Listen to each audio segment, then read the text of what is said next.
Ça te sort d'un coup. Et puis bisona les boulous.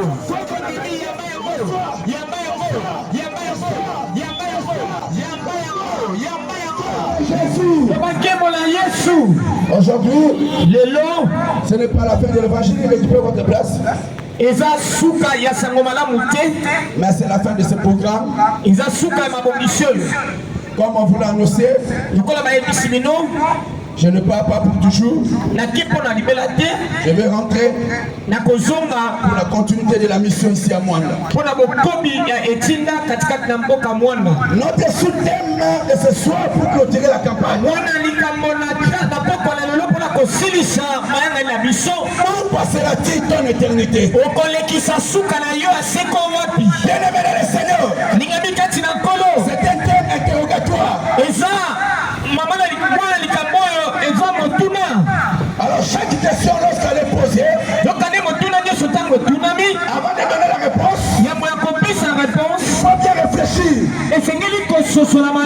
afin que la réponse que tu vas donner corresponde à la question posée. Où passera-t-il ton éternité? Tu es pasteur, tu es apôtre, tu es diagonèse, tu es protocole, tu es un homme riche, tu es député, tu es ministre, tu es un homme d'affaires. Où passera-t-il ton éternité? C'est une question qui peut choquer, mais c'est une vérité.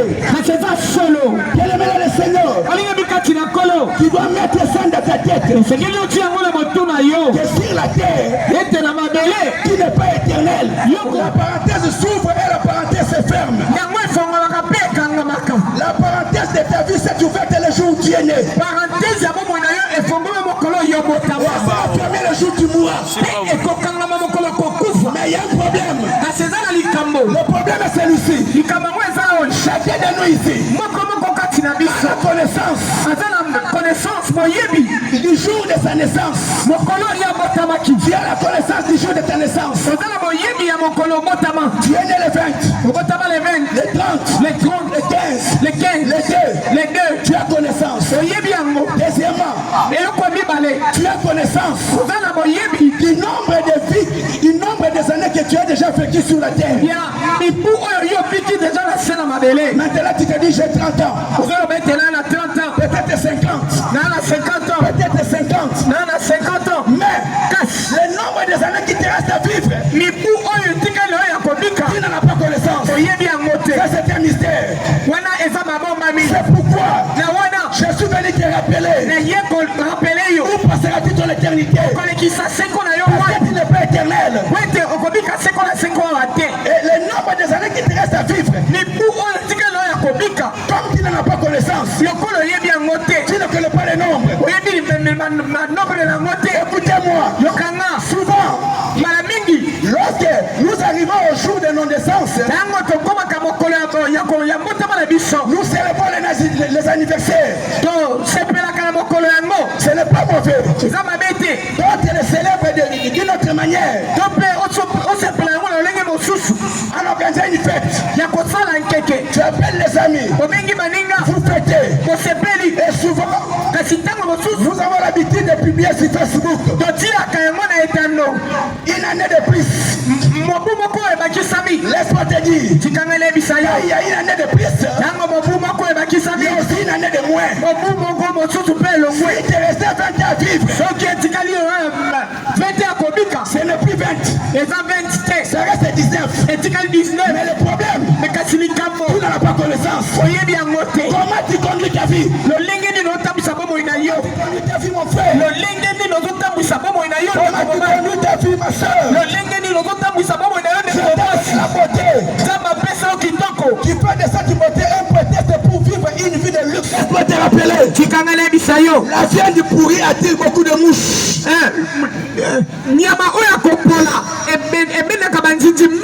Écoutez, je me suis toujours étonné quand je fais les jeunes d'aujourd'hui. Tu es encore jeune. Tu dis je vais faire la vie. Le Dieu me connaît que sa place finale c'est l'enfer. Le garçon qui veut avoir beaucoup de filles. Il s'est dit, moi je suis pauvre. Les filles tombent amoureuses de moi. Ce n'est pas parce que tu es beau. Je te rappelle, la viande pourrie attire beaucoup de mouches. En faisant ça, où passeras-tu ton éternité? Aujourd'hui, si Jésus revenait, frères et sœurs, aujourd'hui, les déjà de prédication ne se prêchent plus. Laisse-moi te dire, je n'ai pas besoin de te flatter pour que tu me donnes l'offrande. Le salut de ton âme est plus important que le bien de gloire que tu peux me donner. Je répète, le salut de ton âme est plus important que le bien que tu peux me donner. Bien-aimé dans le Seigneur, on a vu qu'une seule fois, contrôle ta vie. Toi qui vis dans les désordres, dans l'impudicité, dans les koulouna, dans les assassinats, la débauche, laisse-moi te poser la question. Passeras-tu ton éternité? Si aujourd'hui, la mort t'a attrapé,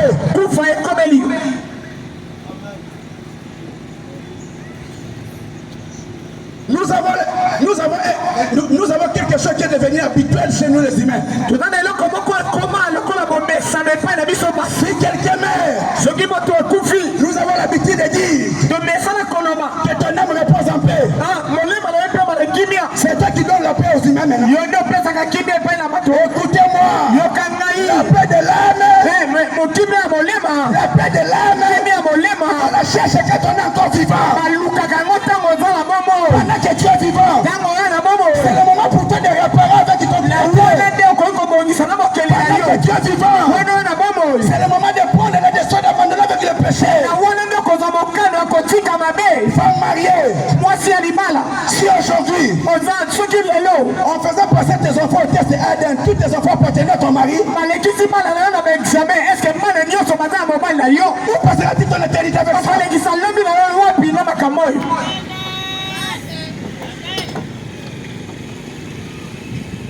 Tu peux dire, moi j'ai pris, je chasse la mort.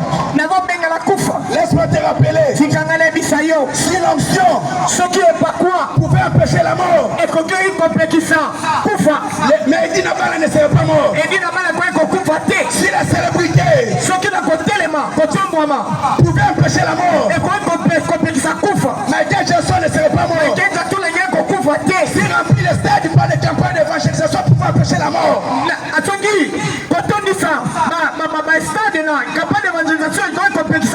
Renard Bonke ne serait pas mort.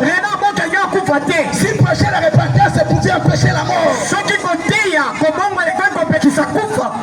pouvait empêcher la mort, Jacques Vernon ne serait pas mort. Si être président de la République pouvait empêcher la mort,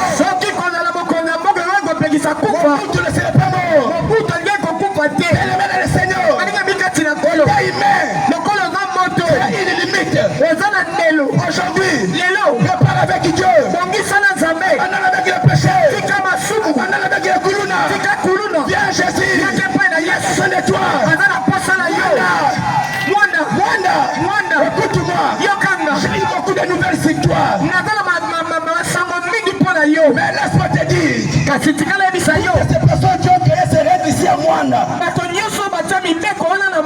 tous sont morts, ils sont partis où? Quand nous partons à l'enterrement, nous partons pour faire retourner le corps d'où il a été tiré. Mais il va où? Où va aller ton âme? Avec ce que tu fais.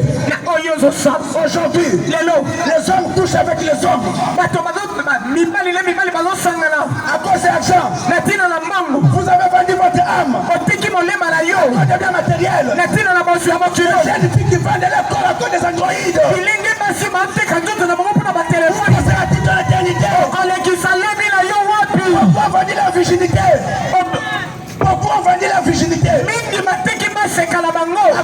de dollars. À cause des téléphones. Beaucoup acceptent de sortir avec les hommes mariés. Laisse-moi te dire. Que tu sortiras avec les hommes mariés. L'homme de ta vie ne viendra pas. Convertis-toi. Convertis-toi. Convertis-toi. Il revient bientôt. Il revient bientôt. Jésus revient bientôt. Jésus revient bientôt. Jésus revient bientôt. Convertis-toi.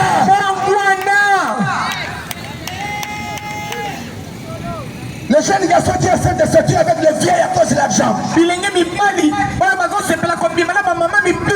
Après l'argent. En faisant ça, vous passerez toute l'éternité. Tu vas te sauver. Viens à Jésus. Aujourd'hui, prends la décision de dire non.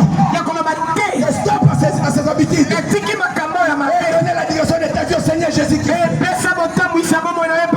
Il va te sauver. Il est prêt à te pardonner. Peu importe le nombre de tes péchés. Peu importe le nombre de tes iniquités. Jésus-Christ veut te pardonner. Il a été envoyé dans le monde par son Père pour te restaurer. Vous savez, il y avait beaucoup des envoyés de Dieu dans le monde qui ont échoué dans la mission. Dieu, il ne restait à Dieu qu'une seule formule. Dieu a appelé la réunion. Les anges, les archanges, les 24 veilleurs étaient là. Dieu les a dit, un de vous doit descendre dans le monde pour sauver le monde. S'il descend et qu'il accomplit la mission,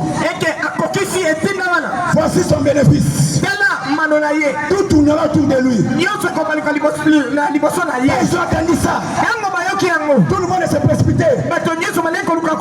Gabriel dit, moi j'irai. Michael dit, c'est moi. Oh, le 24 veilleurs a dit, c'est moi. Mais Dieu les a dit, voici le chemin du calvaire. C'est lui qui va descendre. Voici ça qu'il va souffrir avant d'aller à la gloire. Quand Dieu a étalé le chemin du calvaire, il commençait à se retirer un à un. Non, ça c'est pas mon travail. Ça je ne saurais pas. Mais nous voyons à droite de Dieu un roi, un prince, Jésus-Christ de Nazareth, son Père. Je descendrai pour sauver les humains. J'avais accepté la souffrance pour les sauver. Lorsqu'il vient dans le monde, humainement, il a aussi voulu s'échapper à la mission. Dieu, tu vois le cœur, à la montagne de transfiguration, Dieu lui a envoyé des envoyés. Moïse et Élie, ils l'ont dit, tu vas accomplir la volonté de Dieu. Tu vas mourir à Jérusalem. Moïse c'est la loi. Élie c'est le prophète. Jésus-Christ c'est l'accomplissement. Il est allé à la croix. Il est allé à la croix. Il savait que même à la croix, son père deviendrait pour lui. Lorsqu'il a pendu au bois, il a regardé les minutes. Quand il regarde son père, il voit les dos. Il voit les dos. Il a crié, Père, pourquoi m'as-tu abandonné? Moi je me suis posé des questions. Qu'est-ce que Jésus avait fait pour qu'il soit abandonné par son père? Oh, il avait obéi à sa mission. Je vais te révéler pourquoi Dieu a abandonné Jésus à la croix. Il y avait trois raisons. La première raison, c'est la sainteté de Dieu. Il est saint. Il n'aime pas le péché. À la croix, Jésus était devenu péché. Encore de toi. Pourquoi Dieu l'a abandonné? La deuxième raison, Dieu. Et ça, au samedi, il y a un zamé. Dans l'Ancien Testament, il est écrit et comment l'âme qui pêche, moto ya sumuki, c'est celle qui mourra. yende akokufa. Dans le Nouveau Testament, il est écrit et comment le salaire du péché.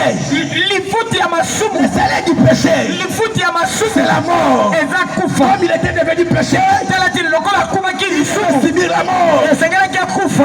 Être enterré Akundama avec le corps corruptible, pena nzoto oyo ya soni afin de ressusciter avec un corps incorruptible. wete asekwa na nzoto ya nkembo. La troisième des raisons Rezo ya misato qui a poussé Dieu etinaki nzambe à abandonner Jésus à la croix, ya kotika yesu na ekulusu c'était son amour. ezalaki molingo na ye. Oh, Tsoka nde on ne peut pas parler de l'amour si à côté il n'y a pas la haine. okoki kolobela bolingo te soki nkanza eza te. Il est écrit, ekomami j'ai aimé Jacob nalinga jakobo et j'ai haï Esaü. mpe nayina ezau À la croix, na ekulusu. Jésus-Christ yesu kristo était devenu un Esaü akomaki que esau Dieu a haï. oyo nzambe À ayinaki. cause de toi, Jacob. na ntina na yo À cause yakoko, de toi, voleur. na ntina na yo À cause moyibi, de toi, impudique. na ntina na yo moto na À cause de toi, edoko, criminel. na ntina na yo mobomi, À cause de toi, na escroc. ntina na yo moto na Que lokuta tu sois sauvé. po ete yo bikisa. Aujourd'hui, lelo mon frère, ndeko mobasi, sœur, ndeko mwasi,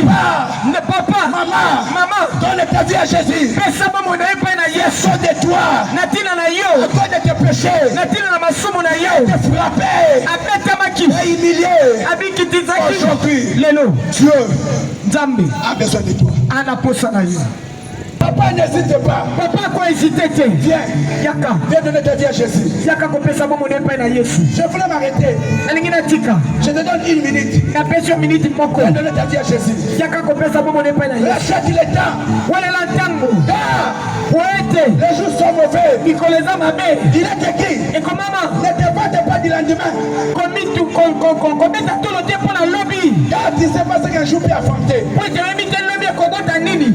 Peut-être ntango mosusu dans un mois, na mwa moko tu vas quitter ce monde. okotika mokili oyo. Personne ne le sait. moto moko te ayebi yango. Peut-être c'est moi.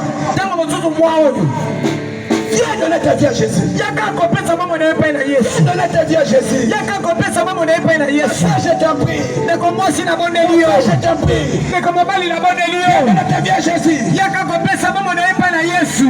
Dieu avait dit à Ézéchiel, nzambe alobaki epai na ezekiel, va crier, yo va crier. kende koganga. Si tu écoutes, soki ayoki yo, tu t'acquittes de leur sang. yo ozambwisika na makila na bango. Mais si tu n'écris pas soki bandimi te et qu'il meurt, bakufi, je vais te demander leur sang. nakosenga yo makila na bango. Mwanda, mwanda convertis-toi. bongwana Donne ta vie à Jésus. pesa bomoi na epai na yesu. Mon frère François va prier.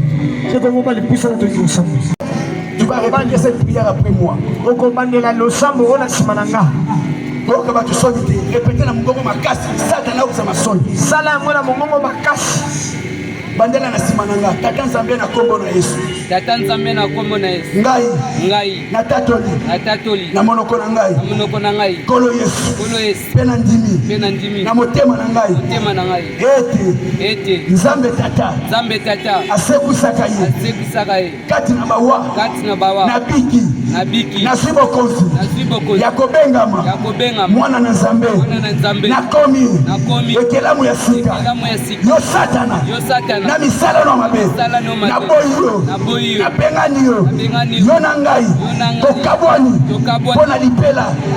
Yesu Kristo. Na fongoleli yo. Ekuti ya motema na ngai. Kota fanda. Kamba ngai. Tambwisa ngai. Soit direction. Ya vi na ngai. Zala nkolo. Pe mobikisi na ngai. Kobanda lelo. Kino mokolo kosonga. Na kombo na Yesu Kristo.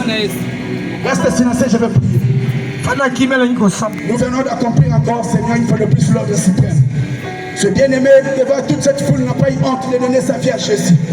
Je le recommande entre tes mains, qu'il soit protégé, gardé, épargné de tout danger.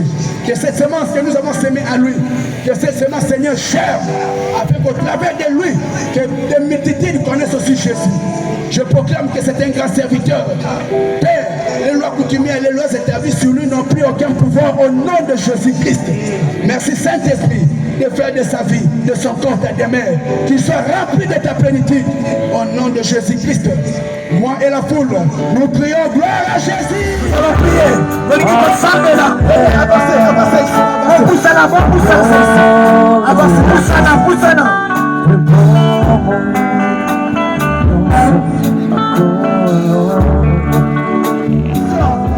C'est ma solution. C'est lui. Yeah. Pendant qu'on nous chante, tu pries. Voilà, mais la maison va finir. On est là.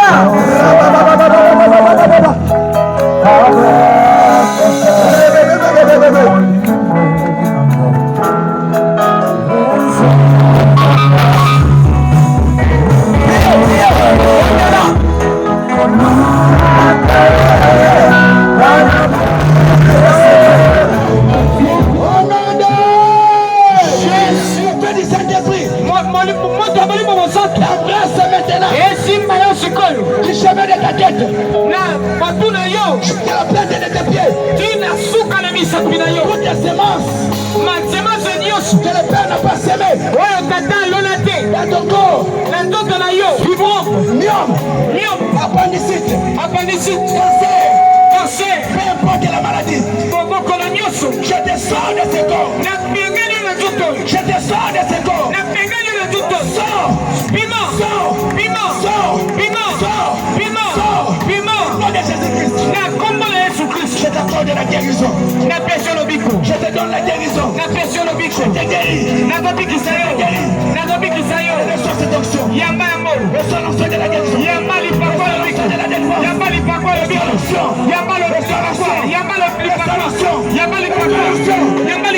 Sois libéré. Reçois la grâce de Dieu. Reçois la grâce de Dieu. Tata, je prie maintenant pour les hommes d'affaires.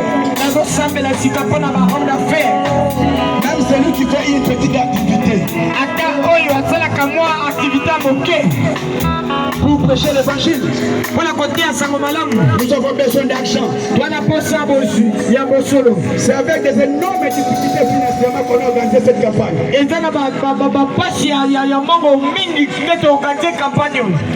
Je prie pour les hommes d'affaires.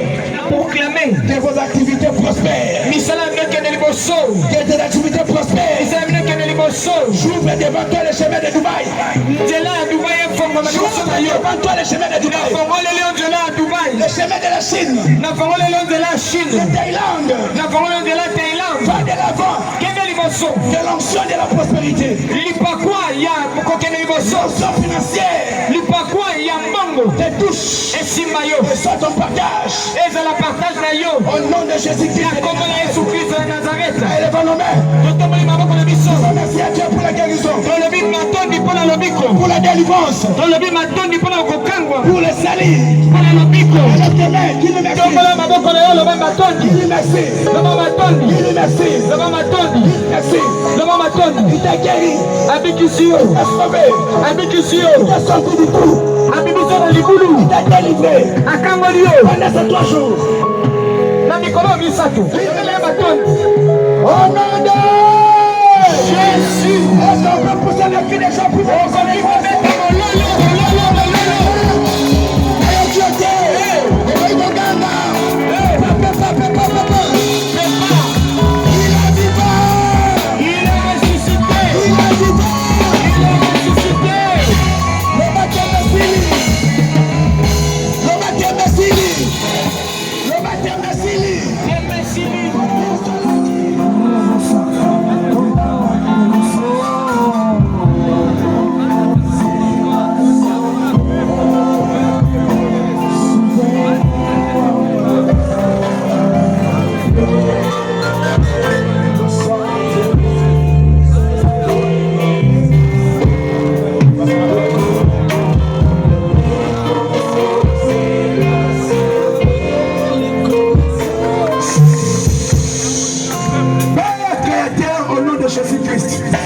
Seigneur, comme tant d'autres serviteurs, le Seigneur, le Père de la foi, prie pour le pays.